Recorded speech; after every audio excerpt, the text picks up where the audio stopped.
حدیث کی برکات اللہ پاک آپ کو روئے زمین پر ہر شناخوان مصطفیٰ کو عطا فرمائے، چاہے وہ نعت کو سن رہا ہے یا نعت کو پڑھ رہا ہے، سننے والے کا بھی وہی حکم ہے اور پڑھنے والے کا بھی وہی حکم ہے، صرف دل میں محبت رسول اور عشق رسول ہونا چاہیے۔ جی میں یہاں ایک ایڈ کروں گا آپ کی اجازت سے کہ چاہے وہ بس اہل محبت ہے، جی جسے ہم اہل محبت کہتے ہیں، جسے ہم الحمدللہ اہل سنت والجماعت ہیں، جتنے بھی ہیں سب نعت خواں ہیں۔ سبحان اللہ۔ اگر جو نعت خواں نہیں ہے وہ اہل محبت ہی نہیں۔ سبحان اللہ۔ یہ خوش الحانی ایک فضل جدا گانا ہے جو کسی کو ملتا ہے، یہ الگ چیز ہے، لیکن نعت خواں ہونے میں ہم سب برابر ہیں، سب ایک ہیں۔ تو جو دعا ہے اللہ ان کے لیے، میرے لیے، ہر اہل محبت کے لیے۔ سبحان اللہ، کیا بات ہے، ماشاءاللہ۔ ویس بھائی، نعت کے اس سفر میں نبی پاک صلی اللہ علیہ وسلم کا یہ نغمہ، یہ جو عشق اور سوز میں گم ہو کر آپ اس نعت کو پوری دنیا کے سامنے سناتے ہیں، میں یہ چاہوں گا کہ ہمارے ناظرین کو یہ بتائیں کہ یہ نعت کا سفر آپ کو دنیا کے کن کن ممالک میں اور کہاں کہاں اور کتنے ممالک میں لے کر گیا؟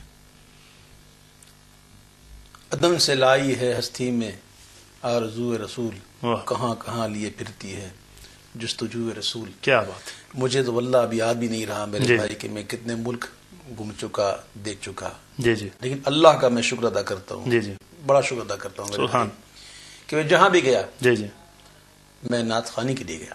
اللہ، اور میرے زندگی کے اندر کئی ایسے ممالک بھی زیر سفر آئے کہ جہاں جا کر میں نے صرف نعت خوانی کی، وہاں کی رنگینیاں نہیں دیکھی، الحمدللہ۔ ماریشس بڑا خوبصورت کہتے ہیں، بڑا خوبصورت ہے، میں 2 بار گیا ہوں، لیکن 2 بار جانے کے باوجود میں نے صرف نعت خوانی کی اور نعت خوانی کر کے سیدھا آ گیا۔ بہت زیادہ گیا تو میں نے کہا یہاں کوئی مزار ہے تو مجھے بتائے، کہا علامہ خوشتر صدیقی صاحب کا مزار یہاں پہ ہے۔ میں مجھے وہاں گیا، کوئی نہیں تھا، ظہر کا وقت تھا، میں نے وہاں جا کے اکیلے کھڑے ہو کر نعت پڑھی اور وہاں سلام پڑھا، دعا کی، ان سے توجہ لی اور چلا آیا۔ تو الحمدللہ میں اللہ کا شکر ادا کرتا ہوں کہ میرے سفر جتنے بھی ہوئے وہ نعت خوانی کے حوالے سے ہوئے، بہت سفر ہوئے اور مجھے اب یاد بھی نہیں رہے کون کون سی جگہ۔ بلکہ میں اگر یہ ذکر کروں کہ پاکستان کا ذکر کروں، میں پاکستان میں رہتے ہوئے میں پاکستان کے ایسے ایسے شہروں میں، ایسے ایسے گاؤں میں، ایسے چک میں گیا کہ کبھی خواب میں تصور ہی نہیں تھا کہ وہ کوئی جگہ ہے۔ کئی جگہ جا کے ایسا لگتا ہے کہ یہ پاکستان ہے کہ نہیں۔ اللہ۔ اور مجھے موریشس سے ایک واقعہ یاد آ گیا، میں ناظرین کو شیئر کروں گا۔ موریشس میں تھا میں، اور ایک جگہ نعت خوانی تھی کسی ہال میں، بہت بڑے ہال میں نعت خوانی تھی، تو میں وہ منتظمین محفل کی اصرار پر کہ آپ ذرا آ کے دیکھ لیں کیسا ماحول ہے، کیا ہے، میں دیکھنے گیا، وقت اثر تھا غالباً۔ تو اثر وقت ہوا تو میں نے کہا مجھے نماز پڑھنی ہے، قریب قریب کی مسجد، مسجد تو بہت ہے، نہیں مسجد تو بہت ہے لیکن مجھے مسجد چاہیے اپنی، مجھے اپنی مسجد ہو تو لے جائے آپ۔ ہم اس گلیوں کے اندر ایک ویرانہ سا ایک گاؤں ٹائپ کا بالکل علاقہ تھا، ولیج ٹائپ کا، ہم گھومتے گھومتے نکلے۔ آپ یقین جانیے جب میں نے مسجد دیکھی، اس مسجد کا نام میں نے پڑھا تو میں خوشی سے جھوم اٹھا۔ اس مسجد کا نام تھا جامع مسجد امام احمد رضا۔ اللہ اکبر۔ تو میرے وہی ایک شعر میرا گونج اٹھا کہ وادی رضا کی کوہ ہمالا رضا کا ہے، جس سمت دیکھیے وہ علاقہ رضا کا ہے، انجان علاقہ لیکن نام رضا۔ تو میں جھوم جھوم کے نماز پڑھی ہوں، آپ کی مسجد ہے، الحمدللہ۔ کیا بات ہے، ماشاءاللہ۔ جب ویس بھائی اب کا ایک حصہ گزر گیا نبی پاک کی نعت خوانی کرتے ہوئے، اپنی زندگی کا وہ لمحہ بتائیں کہ کس آپ نعت پڑھ رہے ہیں اور آج تک اس کیفیت کو نہ بولے ہو۔ ہر وقت ایک جیسا نہیں ہوتا، کوئی خاص وقت۔ یہ بڑا مشکل سوال کیا آپ نے، میں اس سوال کو، اب یہ بات تو طے ہے کہ کسی بھی کیفیت کو آپ الفاظ کا جامع نہیں بنا سکتے۔ کئی بار الحمدللہ رب العالمین علی کل حال، یہ ذالک فضل اللہ یؤتیہ من یشاء واللہ ذو الفضل العظیم، تحدید سے نعمت کی تو بحث کرتا ہوں کہ میں کیا، کوئی بندہ ہو اگر وہ اس تصور میں ڈوب کر نعت پڑھے کہ جس کی نعت پڑھ رہا ہوں وہ سن رہے ہیں اللہ، اور ان کو سنا رہا ہوں، اور کوئی مقصد نہ ہو اللہ، تو ظاہر ہے وہ کیفیات بنتی ہیں۔ کوئی شک۔ کئی محفلیں ایسی ہوئی ہیں جو میرے خیال میں یوٹیوب پہ مل جائیں گی، جس کی ویڈیوز، جس کے اندر مجھے اپنا ہوش نہیں رہے اور میں روتے روتے پڑھ رہا ہوں، بالکل زار و قطار رو رہا ہوں، آنکھوں سے آنسو نکلنے، پتہ ہی نہیں، اطراف سے بے خبر ہو جاتا ہوں۔ ایسے ہوتا ہے، الحمدللہ ہوتا ہے، اور یہاں نہ ہوگا تو کہاں ہوگا؟ اگر حضور کے ذکر میں یہ کیفیت نہ ہو تو کہاں ہوگی؟ تو یہ اللہ کا کرم ہے۔ بس یہ کہ بندہ جب بھی نعت خوانی کرے تو مقصد یہ ہونا چاہیے کہ میں حضور ہی کی نعت خوانی کر رہا ہوں سبحان اللہ صلی اللہ علیہ وسلم. بس اس مقصد سے پڑھے، اور جو پڑھ رہا ہے وہ سمجھ لے.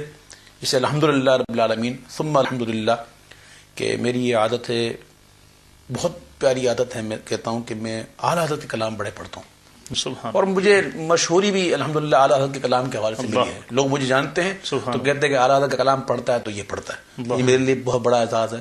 صدارتی ایوارڈ، وزیر اعظم ایوارڈ، یہ سب اپنی جگہ پر ہے، کوئی حیثیت نہیں رکھتے. بڑے بڑے بزرگوں کی صحبت میں رہا، انہوں نے مجھ سے پیار کیا، کئی بزرگوں نے میرے ماتھے چومے. بہت یہ میرے لیے سعادت کی بات ہے. تو اعلیٰ حضرت کا کلام شکر پڑھتا ہوں، اور تھوڑا بہت علماء کی صحبت میں بیٹھ کے جو ہے وہ سمجھنے کی سعادت کرتا ہوں. کلام کو پڑھنا تو اور سمجھنا یہ بھی ایک بہت بڑا، چاہے ایک بندہ جب پڑھ رہا ہے اس کو معلوم ہے کیا پڑھ رہا ہے، تو ظاہر ہے اس کی پڑھنے کا ہی بالکل بتا دے گا کہ کیا پڑھ رہا ہے. تو ایک ڈوب جانا، محو ہو جانا، اس کے اندر انوالو ہو جانا نعت خوانی کے اندر، تو وہ کیفیت آتی ہیں. اور آپ کے سوال کا جواب میں نہیں دے سکتا کہ کون کون سی میں بھول گیا، کون سی نہیں بھولا. ویسے ساتھ میں نا سمجھاتے ہیں، جب سمجھا کر جو وہ شعر پڑھتے ہیں نا، ویسے تو پہلے بھی ہم سنتے رہے، مگر جیسے یہ سمجھاتے ہیں نا پھر وہ بیٹھ جاتا ہے. بات ہے وہ کیفیت. ایک کالر بھی ہمارے ساتھ لائن پر ہیں. جی السلام علیکم. وعلیکم السلام. جی کون اور کہاں سے؟ انکل میں سوغات بول رہی ہوں، اویس انکل کے مرشد نگر بہاولپور پاکستان سے. ماشاءاللہ. میں نے اویس انکل سے بات کرنی ہے. جی بیٹا فرمائیے. السلام علیکم اویس انکل. وعلیکم السلام ورحمۃ اللہ تعالیٰ وبرکاتہ. جی بیٹا. انکل آپ کا کیا حال ہے؟ بہت اچھا ہوں الحمدللہ. انکل اتنی زیادہ خوشی ہو رہی، اتنی کہ بس ہم دونوں بہنوں کی کال مل گئی ہے، اور وہ بھی اتنی مشکلوں سے ملی ہے نا کہ میں آپ کو کیا بتاؤں. کائنات دوسری سوغات. یہ دونوں بہنیں اور ان کی محبت دیکھیں کہ ان کی کال مل جاتی ہے. میں کسی بھی چینل پہ بیٹھا ہوں، ویسے مسئلہ بھائی کسی بھی چینل پہ بیٹھا ہوں، کسی بھی وہاں کی کال مل جاتی ہے. پتہ نہیں ان کے پاس ایسا کون سا طریقہ ہے. انکل میں بتاتی ہوں نا، ہم درود شریف پڑھ کے کال ملاتے ہیں نا، اسی لیے تو ملتی ہے. اچھا پھر تو بات پکی ہے، ملنی ہے. ہاں جی انکل سچی بات ہے، یہ ہمیشہ اس طرح ہوتا ہے. اور انکل میں نے آپ نے کائنات کو کہا کہ وہ آپ کی نمبر 1 فین ہے. انکل میں بھی تو آپ کے نمبر 1 فین ہوں، مجھے بھی تو نمبر 1. آپ بھی نمبر 1 اے، نمبر 1 بی.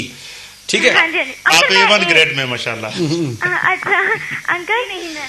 اچھا انکل وہ نا میں نے آپ سے کلام کی فرمائش کرنی ہے، وادی رضا کی کوہ ہمالیہ رضا کا، اور یا پھر یہ سنا دیجیے گا، رش کے کمر ہو رنگ رخے آفتاب ہوں. یہ سنا دیجیے گا پلیز. اس میں چاہوں گا اویس بھائی کہ 2-3 دفعہ گفتگو کے دوران